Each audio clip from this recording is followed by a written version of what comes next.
మనసు నిండా శివయ్యనే నింపుకొని చూస్తే కాశీ ఒక మహాద్భుతం. మనం ఏదోలే అనుకునేవి కాశీలో పరమపుణ్యధామాలు.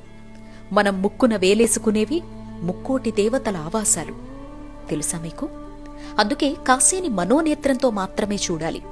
మీరెప్పుడూ గమనించని, కాశీ వెళ్లినా అంతగా ఎప్పుడూ పట్టించుకోని ఒక మహాద్భుతాన్ని మీకు చూపించనా? ఈ పారే చిన్న ప్రవాహం ఏంటో తెలుసా? ఏదో బురద నీరు పైనుంచి కొట్టుకొస్తుందనో, ఎవరో స్నానం చేస్తోంటే ప్రవాహం గంగమ్మలో కలుస్తోంది అనేలా కనిపిస్తోంది కదూ. అదే విచిత్రం, చెబితే ఆశ్చర్యం. చిన్న ప్రవాహం ఏంటో తెలుసా?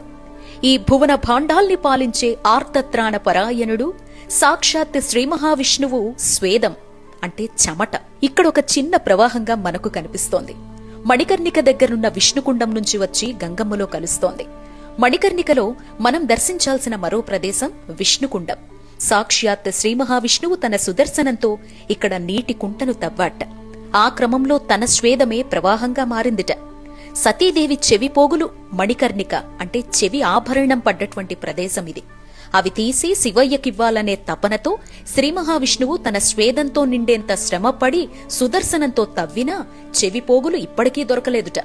అలా నేటికి స్వామి వెతుకుతూనే ఉన్నారట. ఆ స్వేదమే ప్రవాహంగా మారి గంగమ్మలో కలుస్తోంది.